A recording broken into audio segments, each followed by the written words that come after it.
Welcome back to the Daily News Network. Time for another edition of Finding Your Frequency. I'm Brian Sexton, joined today by Eddie Francis of Edify Ventures. Eddie, how are you? I am doing well. How are you, Brian? Fantastic. And give me an overview. What do you do at Edify, and what led you to go out on your own and start your own thing?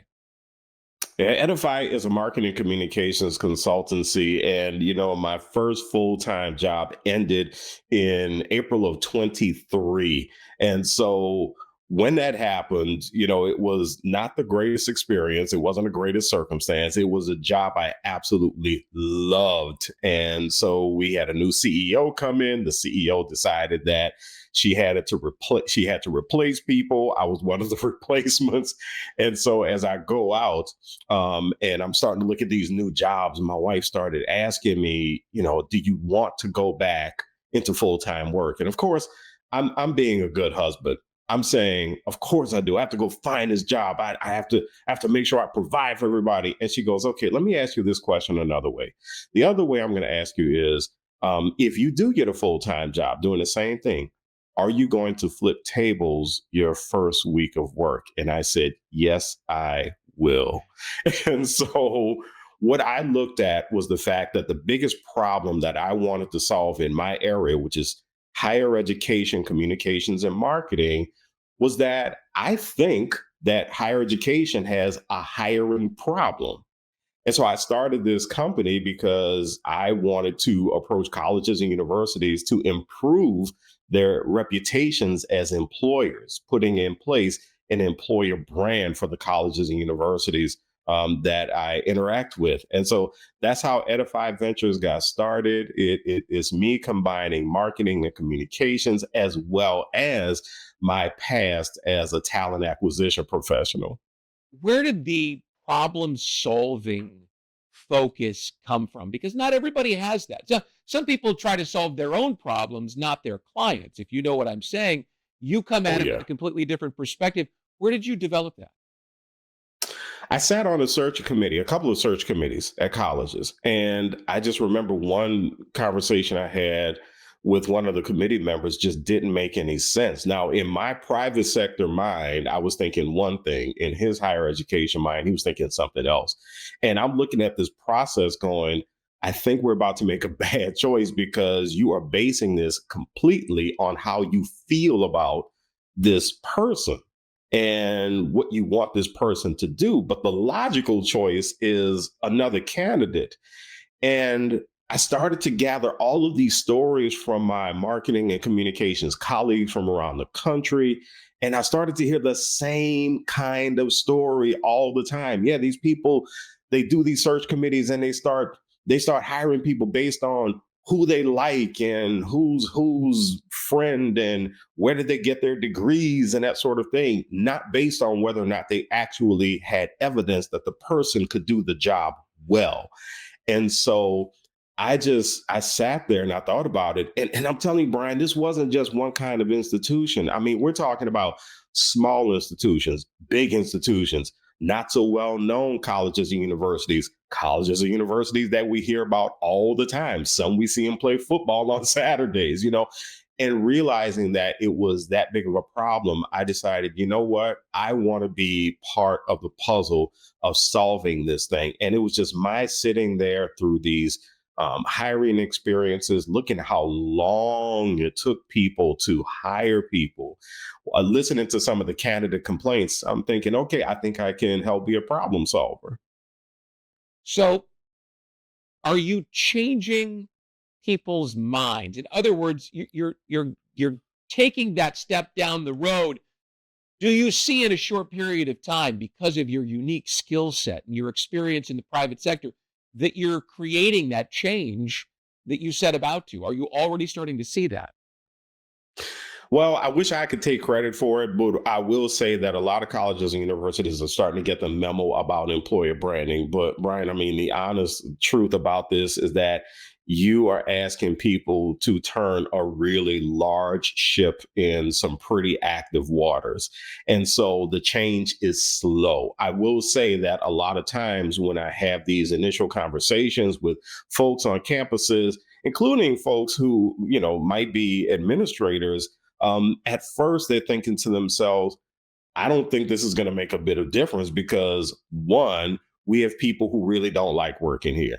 And then the second thing they'll say is, oh, well, branding, this is all fluff. We don't need this. We need something else. So they don't necessarily, number one, they don't realize that employer branding is not about just finding happy employees. Right. The second thing is they don't necessarily understand branding as a part of marketing, which is a business process. It's not a cute arts and crafts process. And so it is a difficult process to bring people along. You're talking about courting people for a pretty long time to make sure that they are even remotely thinking about engaging in the employer branding process. So as you look at the whole of what you're doing, have you flipped the tables as your wife asked you? Have you enjoyed it more than what you were doing before, a job that you said that you really loved? I am enjoying it. And I have yet to get that really big client that I really want, but I had a great opportunity recently with a college out of Alabama to serve as a fractional marketing and communications chief officer. And that was a great few months that I got to spend with that institution. To answer your question, though, it did make me realize that if I were to do this full time again, I would be flipping tables. And so I was very, very happy to give them what they needed. The contract ended on a certain date. I knew that. I actually helped them identify a permanent chief communications officer. And I'm very proud of that because they found a guy who I think is going to do a great job for them. But yeah, I did see that if I were to do this full time again, anytime soon, I'll say, I would have some choppy waters to go through. But, I'm going to be going into my third year of business in late July. And I am elated that I made the choice. Of course, I have to say this, she was right. So there we go. You're not just a good looking guy, you're smart too, right? You know the right things to say. Let's end it on this. There are no doubt people watching this who, in whatever field that their area of expertise is, are thinking they can go out and do what you're doing. In other words, go work for themselves. Go set the terms of who they are and who they want to work with and what makes them happy. What was the deciding factor for you? What would you say as a piece of advice to someone who is thinking about taking that leap of faith but hasn't yet, Eddie? The piece of advice I would give is to be very confident that it is what you want, because I heard business owners say this before I started, that in some respects, you actually work harder than if you had a 9 to 5. You got to sing for your dinner. And so realizing that you have to be pretty confident. But the other thing is you have to have a pretty strong sense of purpose. One of the things that I did before I started my business is I spent about 2 weeks just resting, wife's orders. I spent about 2 weeks resting. And during that time, what I decided to do is I decided to reshape my personal brand. And that gave me a good idea of what my big why was as far as starting the business. And I think that's important, that people have to know themselves. They have to know what their why is. They have to really want to solve a problem. And they have to realize that there are times that they're going to have to sacrifice a lot of time. There are gonna be some dry spells, and you have to be confident in order to get through those dry spells. And so I think those are some of the pieces of advice that I would give for anyone who wants to get into the business world. But at the same time, I would also say enjoy the journey. Don't look back. I told myself that I knew that I could sell myself better than anyone else could. And if I was going to work hard to do sales, I'm going to sell Eddie Francis and I'm going to sell Edify Ventures.